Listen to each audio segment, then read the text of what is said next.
নমস্কার বন্ধুরা, welcome to my channel serial update with Nandita. অনুরাগের ছোঁয়া আর সিরিয়ালের 2 মে সম্পূর্ণ পর্বের আপডেট নিয়ে চলে এসেছি। সম্পূর্ণ পর্বের আপডেটটি পেতে ভিডিওটি টেনে দেখতে হবে, স্কিপ করলে চলবে না। তো এদিকে তো দীপা আর রূপা ধরা পড়ে যায় ওই রেকর্ডারটা লাগানো নিয়ে। আর তখনই প্রেশার ক্রিয়েট করে সোনা, যে মা তুমি কেন এটা করেছো। তখন রূপা হট করে বলে ওঠে যে মা নয়, আমি এটা করেছি। আর তখনই উর্মি গিয়ে বলে যে হ্যাঁ, এই কাজটা তুই করতে পারিস, তোর জ্বালা হচ্ছে না, বোন আর বোনের বর একই জায়গায় আছে, সুখে আছে। আর তখনই দীপা বলে ওঠে উর্মি, রাগের মাথায় তুই কী সব বলে যাচ্ছিস, তুই নিজেই জানিস না। উর্মি তখন বলে যে কি বলবো দিদি। আর তখন কাকিয়া বলে ওঠে হ্যাঁ, এই কাজটা তুই ছাড়া আর কেউই করতে পারে না। আর তখন দীপার শ্বশুর বলে যে বড় বৌমা, আমি এসব কী শুনছি, এটা কি সত্যি? তখন দীপা বলে না বাবা, আমি করেছি এসব কাজ। আর তখন দীপা শ্বশুর বলে যে আমি এটা বিশ্বাস করতে পারছি না। আর তখনই কুন্তলা বলে ওঠে হ্যাঁ মেসোমশাই, এটা বিশ্বাসযোগ্য না যে রূপা একা একাই কাজটা করতে পারে। ওর পেছনে বড় কোনো মাথা না থাকলে ওই কাজটা একা করতেই পারে না। কুন্তলা দীপাকে বলে যে এত সহজে তুমি পার পাবে না। আর ওদিকে কাকিয়া বলে ওঠে যে দাদা, আপনি ওদের কাছ থেকে উত্তরটা চান, আপনি এত বড় মুখ করে ওদেরকে এখানে নিমন্ত্রণ করেছিলেন, আর ওরা কি করলো এটা? কাকিয়া বলে যে ছি ছি ছি দীপা ছি, তোমার মাথাটা কি পুরো খারাপ হয়ে গেছে? কুন্তলা বলে এত অসুস্থ পরিবেশে আমি আমার ছেলের বৌমাকে রেখে যেতে পারবো না, সোনা তুমি চলো। আর তখনই দীপা বলে না সোনা, তুই যাস না। আর তখন উর্মি বলে তুই কী হিসাবে ওদের আটকাচ্ছিস? তুই আমাদের পরিবারের মান সম্মান পুরো জলে মিশিয়ে দিয়েছিস, ধুলোয় মিশিয়ে দিয়েছিস। আর সোনাকে নিয়ে কুন্তলা আর রুডি বেরিয়ে যেতে চায়। আর তখনই সূর্য ডাক দেয় যে কুন্তলা শোনো।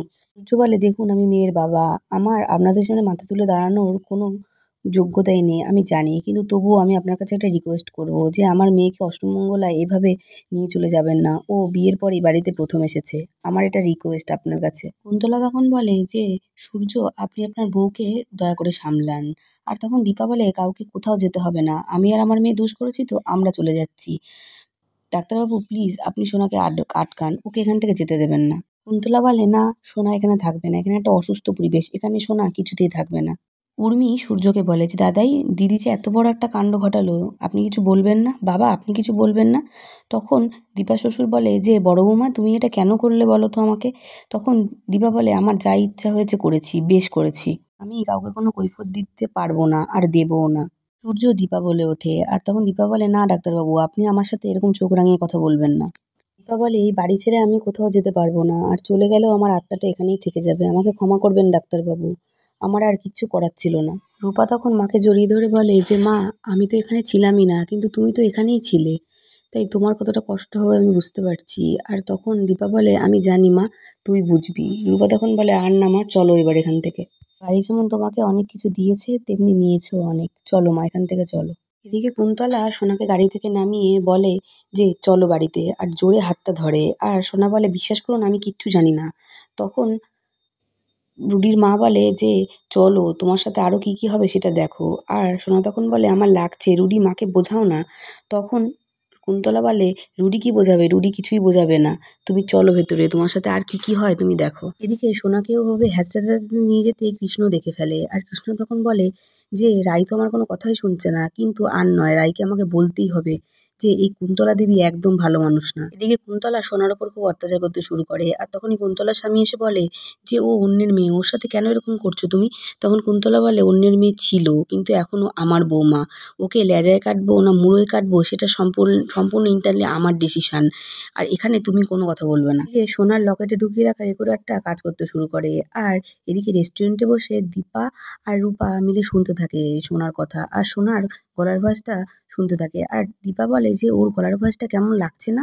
তখন রূপা বলে হ্যাঁ, সব কিছু রেকর্ডিং হচ্ছে, তুমি চিন্তা করো না। তখন দীপা বলে এভাবে কিছুই করা যাবে না, কিন্তু ভালোই হয়েছে আমরা এখন রেস্টুরেন্টে আছি, ওই বাড়িতে থাকলেই বরং এসব কাজ করতে আমাদের অসুবিধে হতো। এদিকে রুডি নিয়ে আসে সোনাকে ঘরে, আর এ নিয়ে বলতে থাকে যে কি এসব করার কি দরকার ছিল, যা হয়েছে না তোমার মা বোনের জন্যই হয়েছে, ওদের এত বাড়াবাড়ি করার কি দরকার ছিল। আর ওদিকে সব কথাই দীপা আর রূপা শুনতে থাকে। রুডি সোনাকে বলে দেখো, সত্যি কথা বলতে মমের কোনো দোষ নেই, তুমি তো নিজেই দেখতে পাচ্ছ তোমার পরিবার মমকে কিভাবে এলোমেলো করে রেখে দিয়েছে, আর আমার দাদুর কি অবস্থা করেছে একবার ভেবে দেখো। আর রূপা আর দীপা শুনতে থাকে সব কথা। আর তখনই হট করে সূর্যকে দেখে ফেলে। সূর্য রেস্টুরেন্টে আসে। আর দীপা সূর্যকে দেখেই সঙ্গে সঙ্গে হেডফোনটাকে নামিয়ে দেয় কান থেকে। আর এদিকে রূপাও থতমত খেয়ে যায় সূর্যকে দেখে। আর সূর্য রূপার দিকে এগিয়ে আসলেই রূপা বলতে থাকে যে বাবা মানে আমরা। তখন সূর্য একটা প্যাকেটে করে খাবার আনে ওদের জন্য আর বলে যে এতে খাবার আছে, খেয়ে নিও দুজনে। দীপা সূর্যকে বলে যে খেয়ে নিতে বললেই যে খেয়ে নিতে পারবো এটা মনে হয় আপনার? তখন সূর্য বলে যে কি মনে হয় কি মনে হয় না সেটা নিয়ে আমার কোনো যায় আসে না। সূর্য দীপাকে বলে আমি পুরোটাই কিন্তু বুঝতে পারছি তোমরা জেনে বুঝে অশান্তি করেছো সবার সাথে যাতে তোমার বাড়ি থেকে বেরিয়ে আসতে পারো।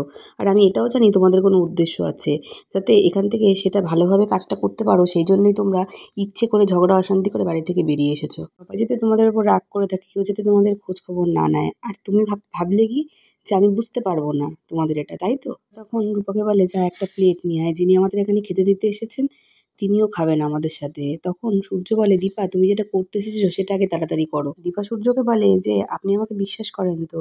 তখন সূর্য বলে যে আমি একটা কথা বুঝতে পারছি না, তুমি এখানে এসেছো সেটার তো একটা উদ্দেশ্য আছে, কিন্তু সেটা আমি না জানা অবধি তো স্থির হতে পারবো না। দীপা বলে সূর্যকে যে আমি আমাদের দুই মেয়েকেই সুখে শান্তিতে দেখতে চাই ডাক্তারবাবু। তখন সূর্য বলে তোমার কি মনে হয় আমি চাই না?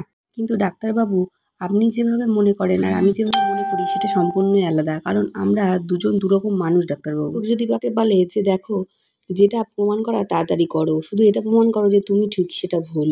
আর যা করার একটু তাড়াতাড়ি বাড়ি ফিরে এসো, আমি অপেক্ষা করবো তোমাদের জন্য। ওখান থেকে সূর্য চলে যায়। তারপরেই দীপা বলে যে রূপা আমাদের যা করার তাড়াতাড়ি করতে হবে। আমার বুকে যে ভয় বাজছে সেই ভয় ডাক্তারবাবুর বুকও বেজেছে নিশ্চয়ই, তাই উনি এইভাবে ছুটে এসেছে। ঠাকুর তুমি দেখো আমার মেয়ে যেন ভালো থাকে। এদিকে রুডি সোনাকে বলে যে সোনা সোনা তুমি কেন এরকম মন খারাপ করছো? তুমি একজন ডাক্তারের মেয়ে, তুমি জানো না তুমি মন খারাপ করলে ওরও মন খারাপ হবে?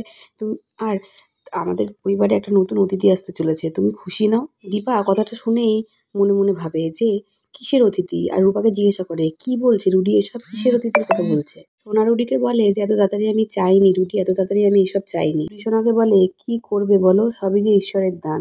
সোনা রুডিকে বলে আমি মুক্তি চাই রুডি, আমি মুক্তি চাই। তখন রুডি সোনাকে বলে মুক্তি সেটা তো তুমি পাবে না সোনা। দীপা রূপাকে বলে আমার কিছুই ভালো লাগছে না।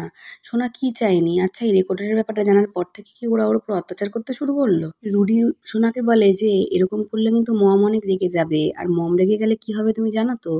আর তখনই সোনা বলে ফেলে যে দিদিভাই আর মায়ের শাস্তি তোমরা আমাকে দিচ্ছ কেন? রুডি সোনাকে বলে যে তুমি এমন করে বলছো কেন সোনা, আমি তো তোমাকে ভালোবাসি। আর তখনই সোনা রুডিকে ধাক্কা মেরে বলে এই তুমি আমার কাছে একদম আসবে না, তুমি আমাকে ঠকিয়েছো রুডি, তোমাকে আমি চাই না।